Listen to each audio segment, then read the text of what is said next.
Hi. So this video you're about to watch is about the importance of being a father, but we want to make it clear that this doesn't mean that we think mothers are not important. Absolutely not. And we know that people are going to watch this and they're going to get this idea that we're sexist, right, or anti-woman. We just want to make it clear that, that we're trying to lift men up, really for the sake of the women. We know that they're wonderful, and we need to lift the men up in that case. But before we even begin, we want to pay tribute to all the beautiful women, the wonderful women in our lives. And I think that we should all start with the Blessed Mother, right? Our Holy Mother Mary. She's kind of the greatest woman in our lives. Absolutely. Many of us have our wives who support us through some of this. I mean, there's just so many women we could thank. Yeah. Mrs. Buttersworth, for example. Aunt Jemima. Little Debbie. Right. Yeah. Don't forget your mama, Mama Celeste. Mama Celeste. Her Majesty. The Dairy Queen. The Dairy Queen. The Dairy Queen. Auntie Anne and her delicious pretzels. Auntie Annie, absolutely. Swiss Miss. The Swiss Miss. The Swiss Miss. There you go. I mean, we could go on and on. You get the idea. You get the idea. So, with that being said, and without further ado, let us begin.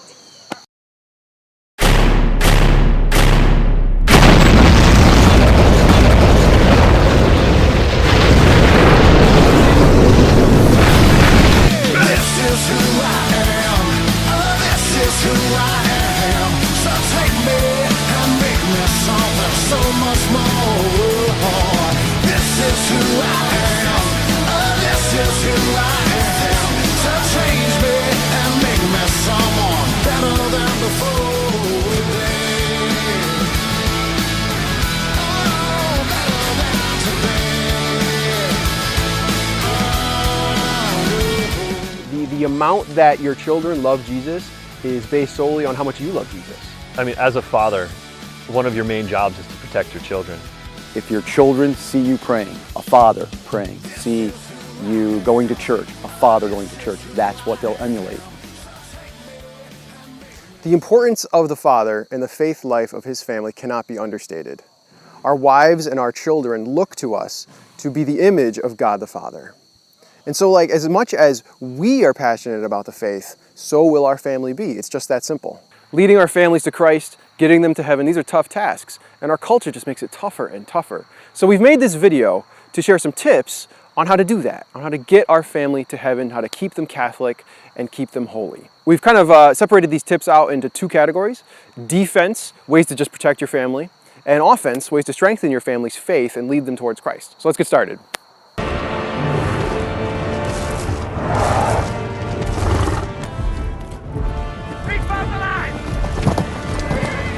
Shields up, ready to work.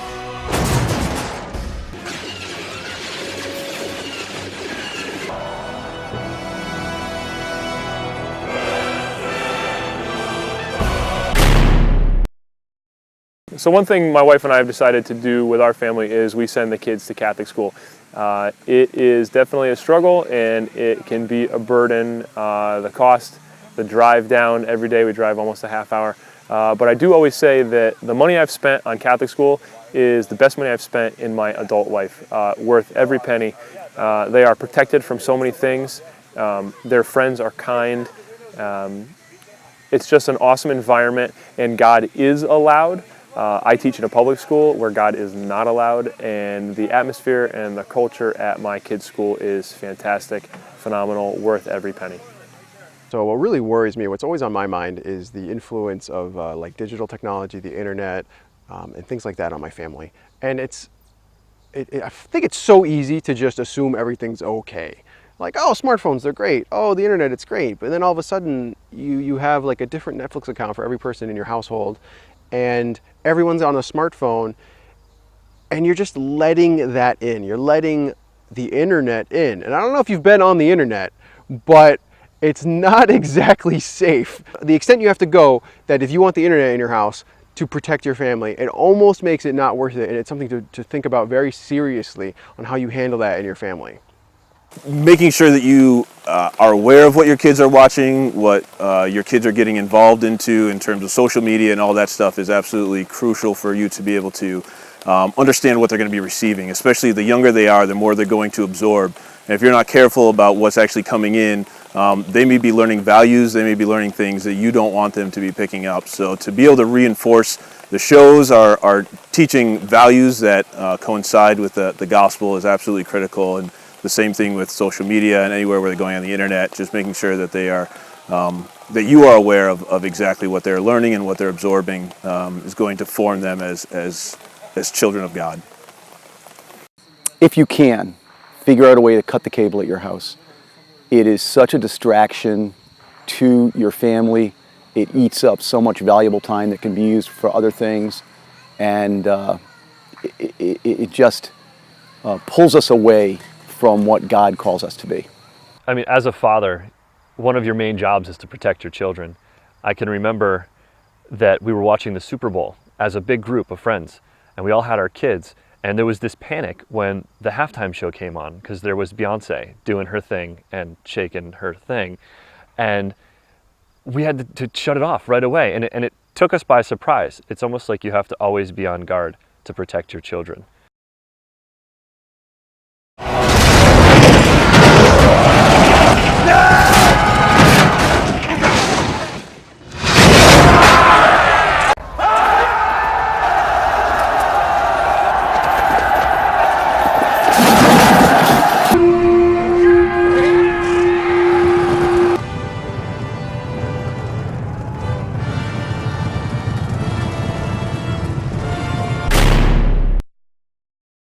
Number one, pray with your wife, pray with your children.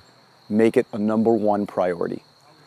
Number two, always remember, if your children see you praying, a father praying, see you going to church, a father going to church, that's what they'll emulate. If they don't see that, no matter how much you want them to emulate it, they won't.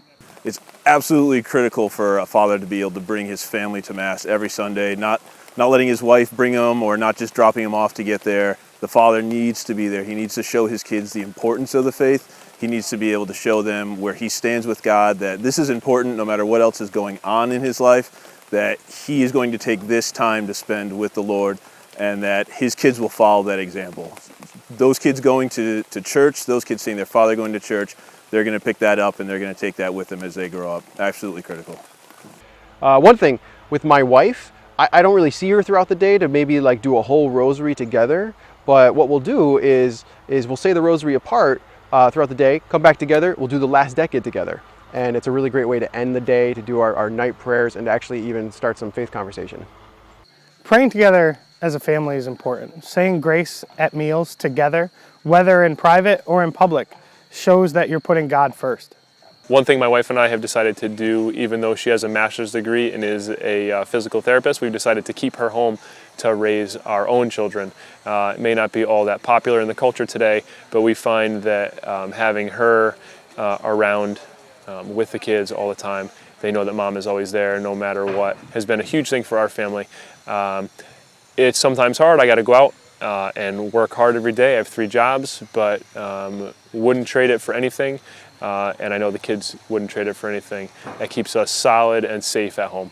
Be the number one educator of the faith to your family. Don't leave it to somebody else, even the priest, even CCD. The amount that your children love Jesus is based solely on how much you love Jesus. As a man, the goal is to get your family to heaven. There it is. Mic drop. This is just a small example of what you can do to keep your family holy. But first and foremost, it comes down to your passion. The more you demonstrate how much you love the faith, how fun it is, how exciting it is, how helpful it is, and how important it is to live in God's grace, the more your family and your kids will follow. So this last clip we're going to show you is from the movie Courageous. Courageous is a great movie. It's a very powerful movie focusing on a number of fathers as they've learned to step up and start leading their family in that path of holiness. If you haven't seen it, take a look. But spoiler alert, this is the last scene of the movie. But it's great. You're going to love it.